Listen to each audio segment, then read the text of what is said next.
I've been fortunate to ride this bike for about a week now. I've probably done a couple of 100 miles on it. And just to give you a couple of dimensions of myself and the bike. So I'm a 5'9" Masters category racer. I weigh about 145 pounds, and the giant TCR here is in a size medium, and it's supposed to be ideal for riders in the range 5'8" to 5'10". Works very well for me. It's a bike that spreads you out a little bit, gets you in a good aerodynamic position, and is really designed for racing primarily, I would say, and short to medium distance road riding. Quite a lot to cover on the bike, and hopefully I will make it interesting for you, not focus on components and things that most people will be very familiar with. So starting with the heart of the bike, that is the frame. And as you can tell, this is the advanced SL, so it's the high-level carbon frame that Giant make, and it's distinguishable from the outside anyway, primarily by the integrated seat post. And you can see that right here, where you can see that the seat post in fact is integrated into the frame. It does not have a separate seat post or a seat clamp, which means that it keeps the bike stiff, and it also saves a little bit of weight. So that is a feature of this frame. The bike does come in the non-SL, which is the standard composite carbon that Giant make. And I have not ridden the bike in the lower carbon form, but for those who have, I'm told that there's a very noticeable difference between the two levels of carbon. So I'm very fortunate to have the higher end, and it is probably the first bike I've ever owned with that high-end level of carbon. A couple of other features of the frame associated with it is the fork, which is all carbon, steerer and fork, also SL grade.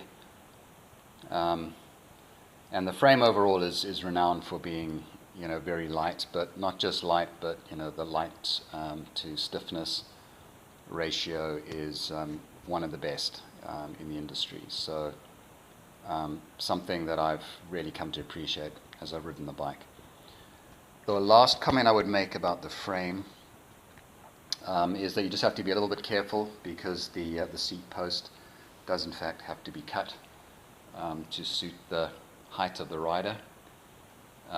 But there is a little bit of leeway in that you'll notice there's a little indicator here, and it does come with some spaces, so if you want to lift the saddle, you've probably got about 1 inch to play with, and that means that it's not altogether inflexible, and it's not going to be a one-rider bike. With my particular measurements, I have all of my road bikes set with a 27-inch height from the middle of the crankset to the top of the saddle, so it was reasonably easy for the mechanic to cut that. And the old rule of measure twice or 3 times and cut once worked very well for us. Okay, so that is the frame. Just having a quick look at the components on the bike, and Giant have done a really good job in recent years of making some of their own components. So you'll notice here at the handlebars, which come in 42 centimeters wide for the size medium. They have their SL grade aluminum, which is their lightest aluminum, so top of the end, and also their SL stem, which is 100 mils long on the medium model. So that works pretty well. I'm kind of in favor of aluminum bars. I just find that they are a little bit more rigid and stiff for sprinting and don't flex as much. And I've had a little bit of bad experience with carbon handlebars, with them shifting a little bit within the stem, on rough surfaces or bumps. And once you get out of position, particularly in a race, it's very hard to recover from that. So I think nothing remarkable, but solid, good. If you look at the group set that's on here, I'm not going to say a lot about it because it's pretty well known and regarded. So it's the Ultegra 6800 mechanical set, full set. So that's what I like about it on this bike. They haven't compromised and mixed it up with some other components. So the Ultegra brakes, the shifters, 11 speed, obviously the crank set, which on the medium comes with the semi-compact 5236, which is something that I really like. It's somewhere between compact and the full size, so good on the flats and for sprinting, and also fairly good on the climbs as well. And then Ultegra derailleur at the rear, which is pretty smooth and light. And then one of the features of the 6800 set is the long-armed front derailleur, which works very smoothly. The bike comes with the Shimano Ultegra cassette. That's an 1128 on there. Nice looking, functions smoothly, and everything you expect from Ultegra is available on this bike. Now, having said all of that, the new Ultegra, which I think is the 8000, has just been released, and so the 2018 model of the TCR will come with that. And I've read the reviews, and I've seen the new Ultegra on my wife's bike, and it looks good, and as you'd expect, it's a slight upgrade on the 6800, but honestly I think 6800 was one of the best group sets, and certainly one of the best values that Shimano have ever produced. And the set will serve me well, I'm sure, for quite a while to come. The other thing I was going to comment on are the wheels, and again, this is an area where Giant have taken the wheel manufacturing in-house. They make their own sets of wheels, which are actually pretty good standard and are affordable. These are the SL1s, and they are 30mm deep, so they're kind of a semi-mountain rim, a little bit of aerodynamic effect, and they're 23mm wide, so not as wide as you can get, but certainly up there in the new kind of trend of wide wheels and rims. And they are tubeless ready, and in fact the bike comes with tubeless tires, and again Giant's own Gavia SLR tubeless, and as you can see, that's 25C tire, and they're fairly well regarded, and the default setup for the bike is tubeless, so it even comes with Stan's no tube sealant in the box, and with some tire levers, which is pretty neat. And so I defaulted to that and had the mechanic set it up tubeless, and I have really enjoyed that so far. So a couple of features of tubeless, which I've really had experience of in mountain biking, not so much on road. Number one, you basically do away with the weight of having a tube inside the wheel. Secondly, puncture resistance increases pretty significantly, because if you do get a puncture, supposedly up to 1/4 of an inch, the sealant will in fact fill that for you, and so you'll be able to get home and repair. And then I think the third thing that I really like about the tubeless tires is you can run them at a lower pressure than you would normally. So I normally run my tire pressures when I've got tubes at about 90 to 100 psi, and with the tubeless I'm actually able to run it as low as 70 for training rides, and obviously I'll probably take it up to about 80 for racing, and that just means that you're running with a little bit more rubber on the road, which means you've got a bit more grip, and it's a bit more comfortable as well. So that's a really nice feature. I can't imagine that I'll ever go back to tubed tires where I can help it. The other thing that's worth noting with the with Giant is they have produced their road sense sensor, which you can see just on the inside of the chainstay there, and you can see one of the sensors on the spoke. It comes with another sensor which you can put on the crank on the non-drive side, and that enables you to transmit through ANT plus or ANT plus both the speed and the cadence that you're riding at, and that will link up to your Garmin or other GPS computer, which you're obviously going to have somewhere on the front of the bike.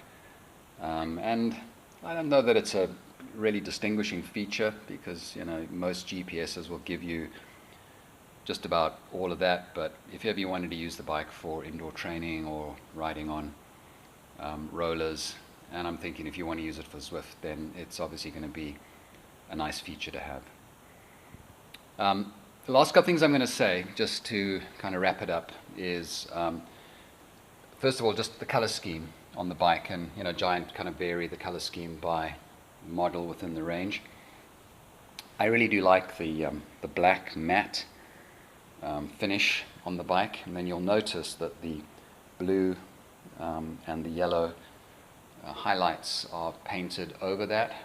I'm not particularly crazy about that as a way to kind of color a bike, but I think the black with the yellow would have been really nice. I don't know that I love the blue as well, maybe a little bit too busy for my liking, but it certainly brightens the bike up.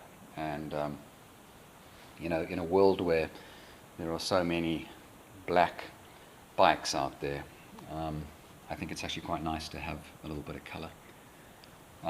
The other thing I wanted to comment on was the saddle, and this is Giant's Contact SL saddle, and it comes with the I think those are hollow tubes on there, which makes the saddle nice and light. It's not a particularly soft supportive saddle. I wouldn't use it for grand fondos or long distance, but it's very firm and supportive and good for short distance riding and racing. And I do like the fact that it has the cutout, which makes it a little bit more comfortable. And then if you look at it from the back, there's kind of like an luminous yellow, which is quite a nice feature, because I guess that stands out a bit when you're looking at the bike from behind, particularly if you're in a car. The rear profile of the bike is pretty aero, although they don't regard it as an aero bike, and the seat post is the key feature that makes it that way. And then if you look at the top tube, I really like the shape of it. If you're looking down on it from above, it kind of is quite wide at the headset, and then it tapers towards the seat post, which means you've got a lot of very nice room either side of the top tube. I also love the thickness of the down tube, and you can just see that stiffness of this frame comes largely from that. Bottom bracket as well is oversized, uses the full width of the Shimano crank, so that's another feature of the bike that is very nice.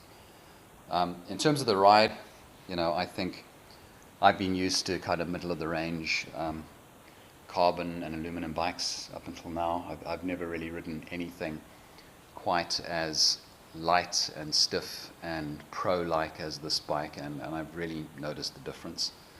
I mean, biking is, as we all know, it's 90% about the rider and maybe 10% about the bike. I think when you get into this league of kind of professional equipment, it really does start to become more like 15, maybe even 20% about the bike, and it's partly about just the sheer experience of technology that has been developed, to the limit, but also just the inspiration that you feel riding something that you know is special and that you experience as special. So I've been very impressed by this bike, and the very last thing I'll say is, Giant have got a reputation for giving really good value for money, and this particular model retails for about $4,000, which I think is pretty good. and obviously towards the end of the model year, that is discounted, and you can get, I would say 15 to 20% discount on that. And I think for the kind of bike you're getting, it's very, very competitive and very good value for money. Probably, one of the top 5 bikes in the world in terms of road racing, stage racing. For those weight weenies of you out there, and I'm a little bit of one of those, the bike is incredibly light. So without the pedals, which are basically the Look Classics, and without that carbon bottle cage, the bike weighed 14.1 pounds, which is the lightest bike I've ever owned. It's ridiculous. I don't even think that's legal. But when I've added the pedals and the bottle cage on, the weight's come up to about 15.4 pounds. So it's still, very, very light. But probably the thing that is most distinguishable about it is just the way that it responds when the power is put down, and the handling through the corners is just very, very solid, very, very reassuring. I find with this bike, it really does come alive when you get to 19, 20 miles an hour.